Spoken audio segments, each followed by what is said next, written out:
할렐루야, 새로운 한 주가 시작되었습니다. 6월 마지막 주 첫날인 6월 29일 오늘 매일 말씀과 함께하는 삶을 시작하겠습니다. 오늘은 신명기 23장 23절 말씀을 함께 묵상하겠습니다. 내 입으로 말한 것은 그대로 실행하도록 유의하라. 무릇 자원한 예물은 내 하나님 여호와께 내가 서원하여 입으로 언약한 대로 행할지니라. 보배로운 여러분, 헌신이란 무엇일까요? 성경의 제사법의 관점에서 이야기하자면 헌신이란 자원제와 같은 것입니다. 자원제는 히브리 말로 네바다라고 말하며 그 의미로는 순수하게 자신의 의지를 따라서 헌신과 기쁨으로 제물을 하나님께 드리는 것입니다. 자원제로서는 번제와 화목제 그리고 감사제 등이 있습니다.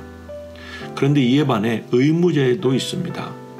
의무제사란 히브리 말로 호바라고 하며 이 호바란 자신의 의지와는 상관없이 자신이 죄를 지었을 때 그 죄 사함을 받기 위해서 비통함과 슬픔, 회개의 감정을 담아서 꼭 의무적으로 제물을 가지고 하나님께 나와야 하는 제사입니다.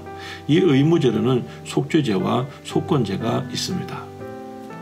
결국 헌신이란 무엇이냐면 다른 누군가의 강요에 의해서 행하는 의무적인 성격이 아니라 본인의 의지에 따라서 스스로 결정해서 제사를 드리는 자원적인 차원인 것입니다.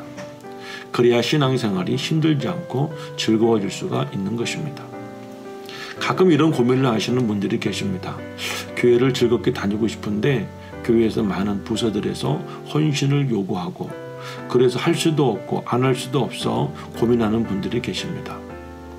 탐험가이면서 동시에 위대한 신앙인이었던 조나단 리빙스턴의 이야기는 스스로 자원적인 헌신이 결코 힘든 일이 되지 않았음을 우리에게 말해주기에 적합한 사례가 됩니다.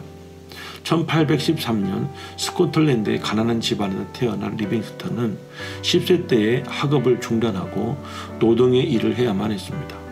그러다 17세 때 강력한 소명을 하나님께 받고 의학과 신학을 공부하면서 중국 선교에 대한 관심을 갖게 되었습니다.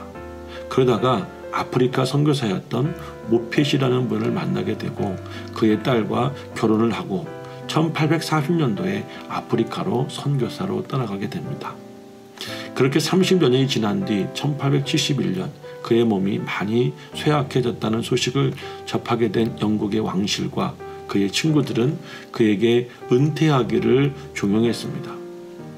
그러나 그는 은둔해 버렸고 이에 그를 사랑했던 사람들은 탐험가였던 스탠리를 동원해서 그를 찾았습니다. 리빙스턴을 만났던 이 스탠리는 은퇴 후 좋은 조건에서 살 수 있도록 충분한 준비를 해두었다는 영국 왕실에 전언을 전하며 30년 동안 헌신하였으니 이제 그만 헌신의 삶을 끝내고 고국으로 돌아갑시다 라고 권면하자 리빙스턴은 이런 말을 했다고 합니다. 아프리카 선교는 헌신이 아닙니다.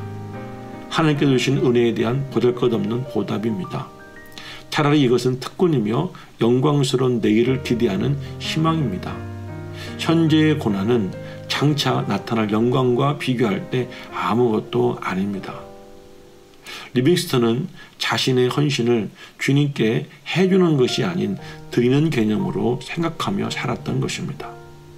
보배로운 여러분, 오늘날 우리 그리스도인들도 교회에서 본인이 하나님 앞에서 행하는 모든 종류의 헌신과 또 봉사와 헌금 등의 동기적인 측면을 다시 한번 심사숙고해 보기를 바랍니다. 만약 타인의 권면에 의해 그런 일들을 하고 있다고 한다면 또한 만약 타인의 눈치에 타인의 앞에서 내가 체면 때문에 그런 일을 하고 있다고 한다면 지금까지 여러분의 헌신은 자원적인 헌신이 될 수 없었을 것입니다. 그러므로 지금부터 여러분의 헌신이 자원적 헌신이 될 수 있어야 합니다. 왜냐하면 헌신이란 해주는 것이 아닌 나를 드리는 것이기에 그런 헌신을 통해서 여러분의 삶이 하나님께 온전히 드려질 뿐만 아니라 여러분의 삶도 하나님 안에서 진정으로 즐거움과 행복을 찾을 수 있기 때문인 것입니다. 그러므로 헌신의 의미에 대해서 우리가 생각할 때 자원함으로 순수하게 자신의 의지를 따라 헌신하는 것이 중요합니다. 그러면서 또 한 가지 우리가 간과하지 말아야 할 부분이 있습니다. 그것을 언제 하느냐의 문제인 것입니다. 유대 랍비들은 사람이 너무 나이 먹은 뒤 자신을 하나님께 헌신하겠다고 찾아오는 것도 흠이 될 수 있다고 합니다. 그러면 전도서 이 12장 1절과 2절 말씀을 연결시켜 응용하였습니다. 너는 청년의 때에 너의 창조주를 기억하라.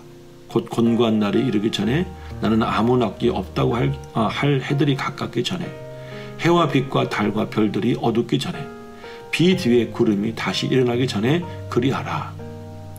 하나님께 자신을 헌신해야 되겠다고 생각했다면 조금이라도 젊었을 때 하는 것이 어떨까요?